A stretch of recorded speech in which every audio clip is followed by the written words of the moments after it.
Assalamualaikum warahmatullahi wabarakatuh. Masih bersama dengan Irafiki TV. Semoga Allah Subhanahu wa taala selalu memberikan hidayah, taufik, inayah dan mendapatkan syafaat Rasulullah sallallahu alaihi wasallam. Penasaran dengan ceramah ini? Yuk kita tonton.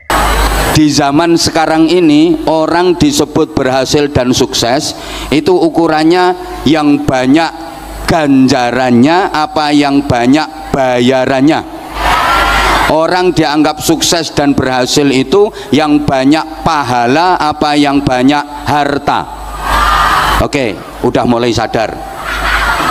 Sekarang Bapak Ibu misalnya punya planning mau membangun rumah yang layak huni, yang nyaman. Kira-kira yang di planning itu rumah yang akan ditinggali selamanya atau rumah yang akan ditinggalkan selamanya? Halo? Dijawab dong. Kira-kira yang di planning, dipikirkan, direncanakan itu rumah yang akan ditinggali selamanya atau rumah yang akan ditinggalkan selamanya? Ya, mestinya dua-duanya. Rumah yang akan ditinggalkan selamanya, rumah di dunia. Ya kita pikir, rumah yang akan ditinggali selamanya, rumah yang di surga, lebih wajib kita pikirkan. Bapak Ibu, seluruh jamaah yang saya hormati rahimakumullah, mindset berpikir kita harus benar. Rumah dunia itu rumah yang akan kita tinggalkan selamanya, sedangkan rumah yang akan kita tinggali selamanya adalah rumah yang di surga. Sekarang pertanyaan saya tolong dijawab. Ini nanti juga akan jadi pertanyaan, yang bisa jawab dapat hadiah umroh gratis. Rumah dunia dengan rumah surga itu lebih bagus mana? Surga. Lebih indah mana? Surga. Lebih mewah mana? Surga. Tapi anggaranmu untuk bangun lebih banyak mana?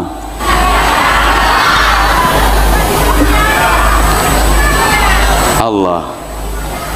Coba mari kita berpikir jernih. Rumah dunia semegah apapun, semewah apapun, seindah apapun, itu rumah pasti akan kita tinggalkan selamanya. Kalau sudah ditinggalkan, nggak ada gunanya, nggak ada manfaatnya, nggak bisa membantu, nggak bisa menolong, dan nggak ada yang dibawa serta. Betul? Ada orang ke kuburan bawa cendela, genteng satu aja ndak. Itu sifatnya hanya rumah dinas. Rumah dunia itu sebagus apapun, semegah apapun, seindah apapun, semewah apapun, sifatnya hanya rumah dinas. Boleh kita tinggali selama kita masih punya jabatan. Kayak Menteri ATR dan Kepala BPN, beliau pasti punya rumah dinas. Itu boleh ditinggali beliau selama beliau masih menjabat sebagai menteri. Begitu jabatan purna, rumah dinas harus ditinggalkan hari itu juga tanpa toleransi. Sama, rumah kita yang di dunia ini hanyalah rumah dinas. Boleh kita tinggali, boleh kita pakai selama kita masih menjabat sebagai khalifah fil ardi. Begitu jabatan khalifah fil ardi selesai, inna lillahi wa inna ilaihi rajiun, hari itu juga rumah harus kita tinggalkan tanpa toleransi, kecuali kalau matimu malam hari. Boleh nginep, tapi nggak lama-lama, mentok semalam, besok langsung diterbangkan pakai pesawat paling canggih di dunia, namanya Keranda Airlines. Pindah ke rumah singgah sementara, ukurannya cuma 1 kali 2 meter, tahan gempa, anti petir, kuburan. Gitu, bangun biayanya sampai puluhan miliar, padahal itu akan kita tinggalkan selamanya. Nggak ada guna, nggak ada manfaatnya lagi, nggak bisa membantu, nggak bisa menolong. Betul? Betul? Sedang rumah yang akan kita tinggali selama-lamanya adalah rumah yang di surga. Pertanyaannya, sudah punya kapling di sana apa belum?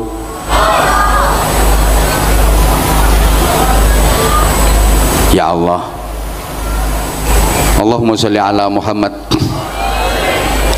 Maka Bapak Ibu jamaah rahimakumullah, supaya kita nggak salah langkah, supaya kita nggak salah pilih, maka kita sebagai seorang mukmin harus bisa menyikapi dengan benar. Bagaimana kita menyikapi dunia, bagaimana kita menyikapi akhirat. Ada satu konsep sederhana, wabtaghi fima atakallahu daral akhirah wala tansa nasibaka minad dunya. Kita diperintah untuk optimalisasi akhirat, tapi kita nggak boleh melupakan bagian dan jatah kita dari dunia. Cari akhirat sebagai kehidupan kita yang abadi selamanya, tapi jangan lupakan dunia bagianmu. Artinya gini, akhirat adalah tujuan utama, sedangkan dunia adalah tujuan antara. Kita harus tahu sifat dan karakter masing-masing Bapak Ibu. Dunia itu sifatnya hanya mungkin dan mungkin, sedangkan akhirat itu sifatnya pasti. Bagaimana kita menyikapi yang mungkin, bagaimana kita menyikapi yang pasti. Saya ulang, dunia ini sifatnya hanya mungkin. Jadi apapun yang terjadi dalam kehidupan kita di dunia ini, mulai malam ini sampai nanti kita mati, itu sifatnya hanya mungkin. Mungkin iya, mungkin enggak, mungkin terjadi, mungkin enggak. Sehingga kita kalau mau melakukan apapun disuruh bilang insya Allah, kalau Allah menghendaki. Karena dunia ini sifatnya hanya mungkin. Apapun yang akan terjadi dalam kehidupan kita mulai detik ini sampai nanti kita meninggal, itu nggak ada yang pasti. Sifatnya hanya mungkin dan mungkin. Makanya kita kalau mau melakukan apapun, kita harus bilang insya Allah. Insya Allah tahun ini saya mau berangkat haji, insya Allah tahun depan saya mau mantu. Karena kadang kita punya rencana, udah di planning, udah mateng, bisa gagal kok. Betul? Betul? Maka Bapak Ibu yang punya anak, maaf, yang punya anak udah semester akhir kuliahnya, udah selesai skripsinya, didoakan mudah-mudahan bisa lulus jadi sarjana. Karena itu hanya mungkin kok jadinya sarjana, bisa jadi gagal. Hari H mau diwisuda, siap menyandang gelar sarjana, berangkat ke kampus, naik motor, kurang 10 meter nyampe kampus, ternyata dicium teleler, gagal, nggak jadi sarjana. Halo? Ya Allah, dunia ini sifatnya hanya mungkin. Mohon maaf, ada orang yang udah lama pengen punya rumah, dia bisa bangun rumah, begitu rumah selesai belum sempet ditempati, pasang instalasi listrik, nyoba kesetrum, mati. Menabung untuk hari tua, tabungan dapat banyak, ternyata belum sampai tua sudah mati. Kadang-kadang belum mati udah komplikasi, dengan segala sesuatu yang digemari udah nggak berani mengkonsumsi. Dikasih sate dihindari, yang dicari cuma ikan teri. Keasinan dikit tensinya tinggi, makan cumi-cumi alergi, kena sambal goreng ati asam urat kambuh lagi, ginjalnya kena cuci darah seminggu 2 kali, kasih minum manis minta ganti karena udah punya pabrik gula sendiri. Istrinya masih cantik udah disfungsi ereksi, meskipun minum obat kuat tetap aja nggak bisa berdiri. Lu dunia ini sifatnya hanya mungkin. Kadang ada pemuda-pemudi sama-sama saling mencintai, belum tentu jadi suami istri. Betul? Pacarannya itu udah belasan tahun, ternyata nggak jadi suami istri. Coba bapak-bapak, maaf, yang sekarang jadi istri bapak itu dulu nominasi keberapa? Tanya Menteri ATR dan Kepala BPN itu, sekarang itu yang jadi istrinya itu dulu nominasi keberapa itu? Nomor 6. Atau misalnya udah sama-sama mencintai, belum tentu bisa bahagia. Jadi suami istri tapi belum tentu bisa bahagia. Waktu pacaran aja sevisi semisi, sejiwa sehati, sehidup semati. Semboyannya aku tahu apa yang ada di hatimu, engkau pun tahu apa yang ada di hatiku, sehingga aku tahu apa yang kau mau, engkau pun tahu apa yang ku mau. Begitu nikah ternyata maaf, enaknya hanya di permulaan saja, ketika masih dianggap sebagai bulan madu. Setelah itu yang datang bulan-bulan empedu. Apalagi kalau nikmatnya sudah dikredit lebih dulu. Begitu nikah sudah jemu karena hukum bosan berlaku. Ribut tiap hari, udah nggak lucu, tidak seindah waktu itu. Apalagi ibu-ibu kalau anaknya udah 7, dipandang malah lebih cantik pembantu. Dunia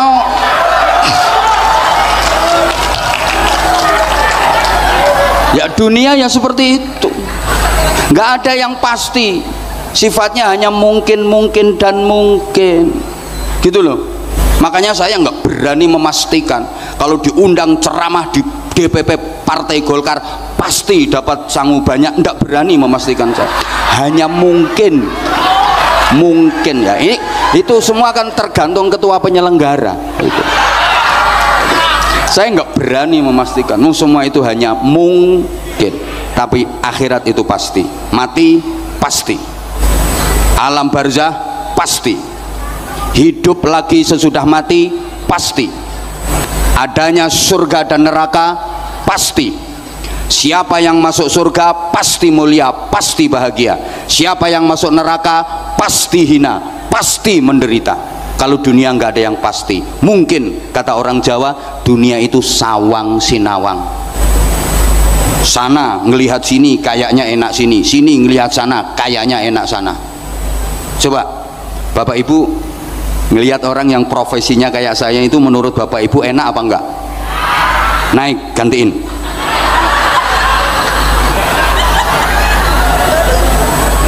Enak kayak apa? Resikonya besar.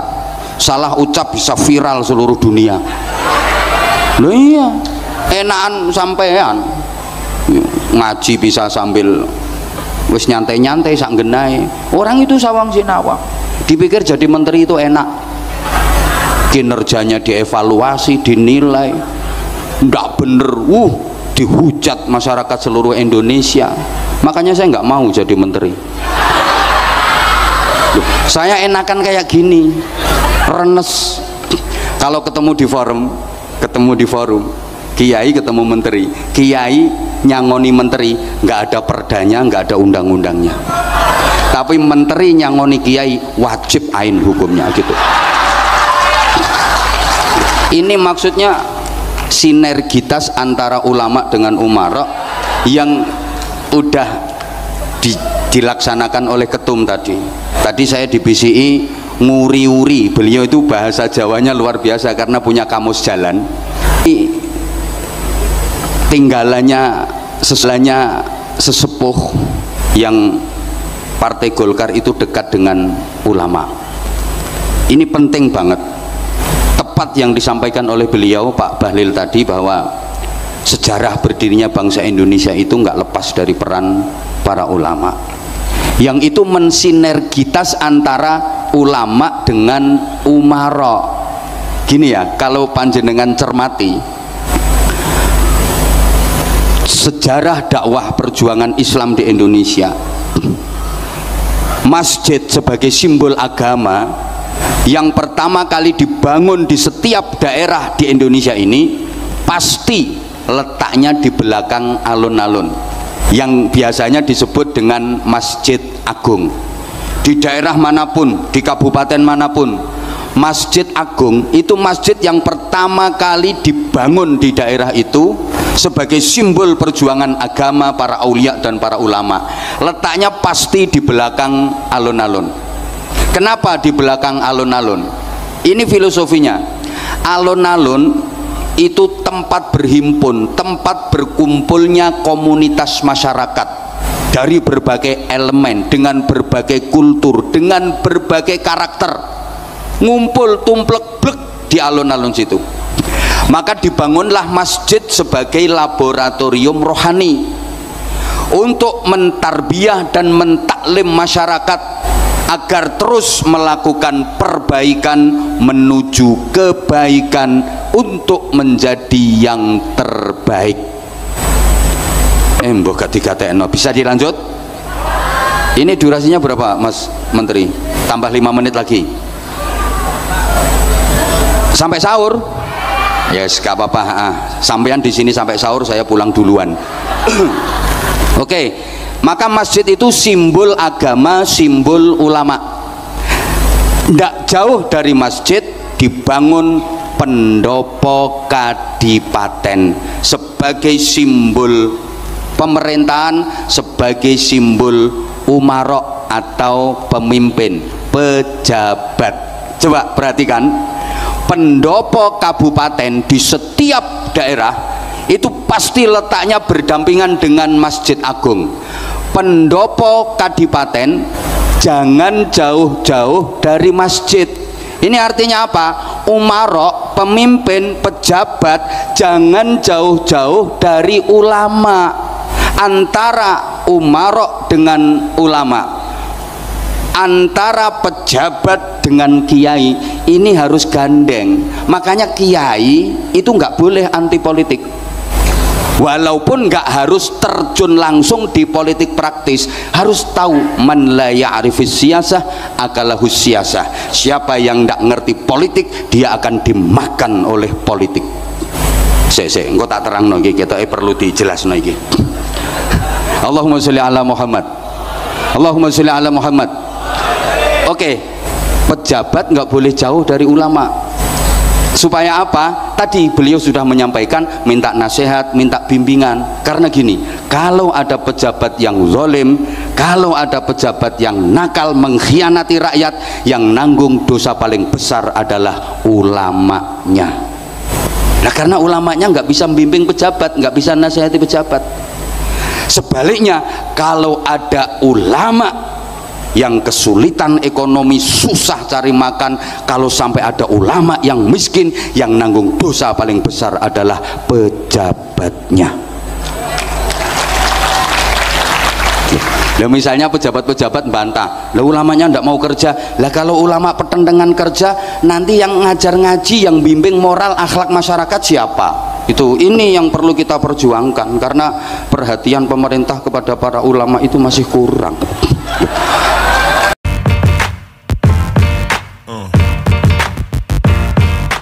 Alhamdulillah sudah mendengarkan ceramah ini. Semoga ilmu yang didapat barokah dan bermanfaat, dan kita semua selalu diberikan kesehatan, diberikan kelancaran rezeki, dimudahkan segala urusannya.